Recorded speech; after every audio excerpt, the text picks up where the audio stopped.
Im riesigen Tsavo-Schutzgebiet in Kenia lebt eine Herde von 8 Elefanten in Harmonie in der Nähe des üppigen Tsavo-Flusses. Die Leitkuh ist ein großes Weibchen mit gebogenen weißen Stoßzähnen, das die Herde durch die schwierige Trockenzeit führt. In der Herde gab es ein 8 Monate altes Elefantenbaby, intelligent, schelmisch und immer auf Schritt und Tritt seiner Mutter folgend. Jeden Nachmittag kommen die Elefanten zum Wat am Fluss, um zu baden, zu spielen und ihre Körper mit Schlamm zu bedecken, um Insekten fernzuhalten. Dieses friedliche Leben dauerte viele Monate, bis 3 Tage und Nächte lang ein seltsamer Regen anhielt. Der stärkste Regen seit 30 Jahren ließ die Flüsse ansteigen und sogar höher gelegene Gebiete über die Ufer treten. Das trübe Wasser wirbelte und riss Schlamm, umgestürzte Bäume und bekannte Pfade der Elefanten mit sich.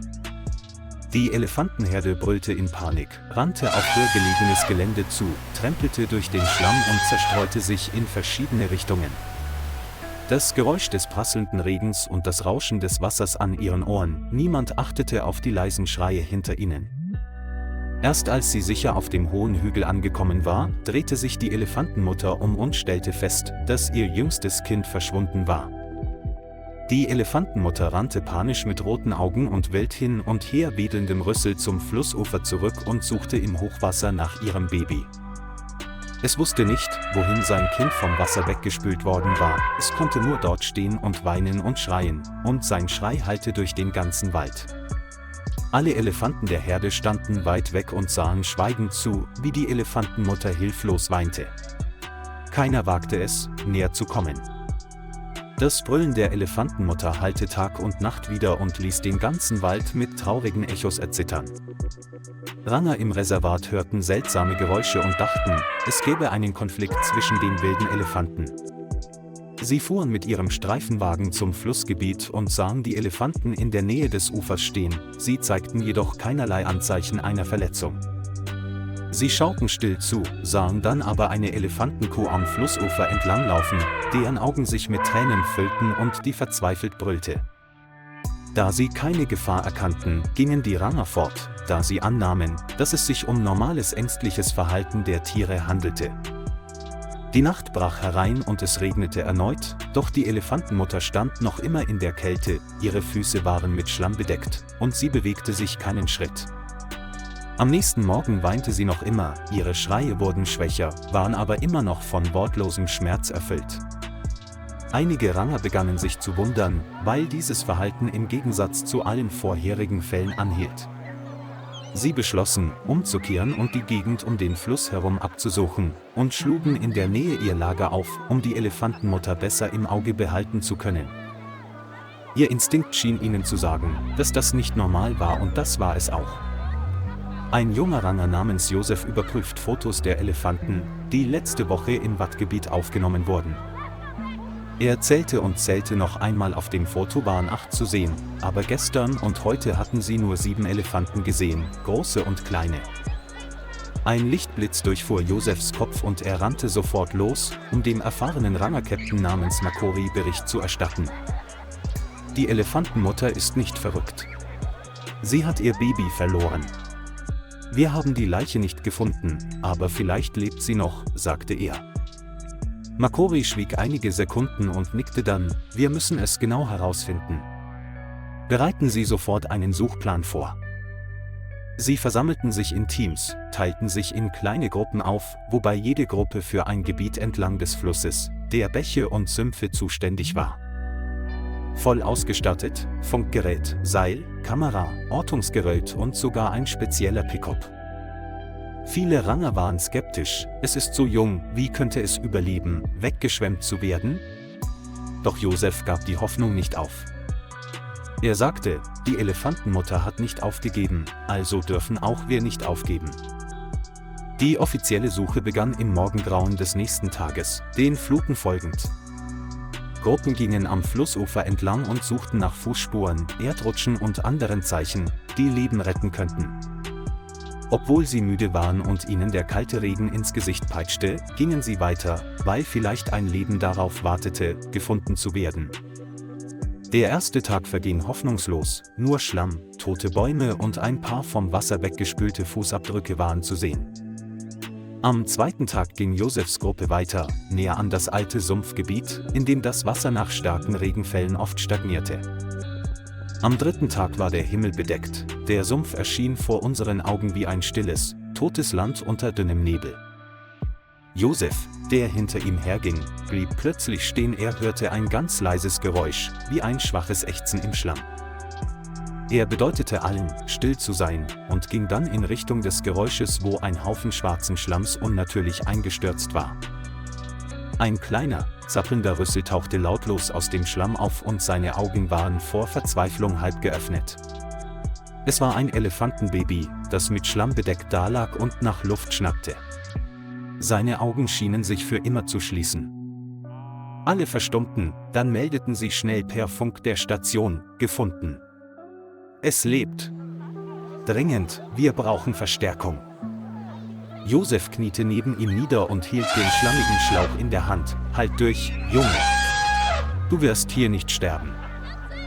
Sie beschlossen, das Elefantenbaby Kawe zu nennen, was in der Landessprache der Tapfere bedeutet. Die Nachricht verbreitete sich sofort zur Rangerstation, wo Traktoren und über 20 Dorfbewohner zur Hilfe geschickt wurden. Seile wurden um Kawes Körper gewickelt, während eine Gruppe mit Schaufeln und Händen vorsichtig den Schlamm um den Körper des Elefanten herum aushob. Ein anderes Team übergoss Kawes Körper kontinuierlich mit warmem Wasser, um ihn warm zu halten und Schlamm aus Augen, Nase und Mund zu waschen. Der Traktor fuhr langsam an und zog langsam am Seil, während sich das Motorengeräusch mit den Rufen der Menschen vermischte. Der rutschige Boden brachte den Traktor mehrmals ins Schleudern, sodass alle gezwungen waren, mit den Händen zu schieben und das Gleichgewicht zu halten. Unter dem kalten Schlamm war Kawe noch am Leben, aber sein Körper zitterte heftig vor Unterkühlung und Erschöpfung. Jeder hochgezogene Zentimeter ist ein Schritt zur Wiedererlangung des Lebens, ein Sieg zwischen wilder Natur und menschlichem Herzen.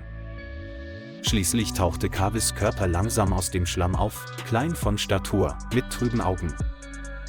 Alle jubelten und weinten, als der kleine Rüssel sich zum Dank sanft wand. Kawe wurde aus dem Schlamm gezogen. Josef wickelte seinen Mantel um den Hals des Elefantenbabys und packte sein weiches Ohr. Du wirst überleben, das verspreche ich. Sie legten Kawe auf ein großes Brett, verfrachteten ihn vorsichtig auf einen Wagen mit Stroh und einer Heizlampe und bereiteten ihn auf die Rückreise vor. Das Veterinärteam steht im Zentrum bereit und bereitet Medikamente, Infusionen und einen speziellen Aufwachraum für Kawe vor. Auf beiden Seiten der Straße standen Menschen, die schweigend dem Auto zusahen, das das kleine Wesen von den Toten zurückbrachte. Und mitten im Schlamm geschah tatsächlich ein Wunder. Kawe wurde auf die Intensivstation gebracht, wo die Ärzte seinen gesamten Körper untersuchten und seine Verletzungen behandelten. Sein Körper war mit blauen Flecken übersät, und an den Beinen und am Bauch hatte er mehrere kleine Schnittwunden, die durch den Aufprall entstanden waren, als er vom Wasser weggespült wurde. 3-mal täglich wurde eine spezielle Diät aus Reisbrei, zerdrückten Bananen und warmer Milch verabreicht. Jeden Tag kam Josef, saß neben dem Elefantenbaby, erzählte Geschichten und streichelte seinen Rüssel. Ein paar Tage später begann Kawe, seinen Kopf zu heben, und versuchte dann aufzustehen, obwohl seine Beine immer noch zitterten. Immer wenn Josef das Zimmer betrat, machte es leise Geräusche, ein vertrauter Ruf. Das gesamte Pflegeheim jubelte, als Kawe zum ersten Mal alleine Wasser trank und 3 Minuten lang alleine stehen konnte. Die Wunde heilte allmählich, das Fell wurde wieder glatt und Kawe wurde immer mutiger und begann, im kleinen Hof herumzulaufen. Der Tierarzt sagte, noch eine Woche, dann kann er zu seiner Mutter nach Hause gehen. Die Ranger lächelten, die Wiederbelebungsreise war fast abgeschlossen. An diesem Tag fuhr ein Speziallastwagen mit Kawe in Richtung des Graslandes, wo die Elefanten zum Fressen anhielten. Als ob sie etwas gespürt hätte, stand die Elefantenmutter wartend in der Nähe des Eingangs und ließ ihren Blick von morgens bis abends umherschweifen. Sobald das Auto anhielt, stieß Kawe ein Brüllen aus, leise, aber laut genug, um tief im Wald zu hallen. Die Elefantenmutter reagierte mit einem lauten Brüllen, rannte wie der Wind und umschloss ihr Baby fest mit ihrem emotionalen Rüssel. Kawe vergrub seinen Kopf mit geschlossenen Augen im Bauch seiner Mutter, als wäre er nie aus ihren Armen genommen worden. Die ganze Elefantenherde versammelte sich um Mutter und Kind, bildete einen Schutzkreis und jubelte ihrer Wiedervereinigung zu. Josef stand in einiger Entfernung und ihm kamen die Tränen, als er die dankbaren Augen der Elefantenmutter sah, die ihn ansah. KW drehte einmal den Kopf und sah zu Josef auf, als wolle er sich von seinem zweiten Vater verabschieden.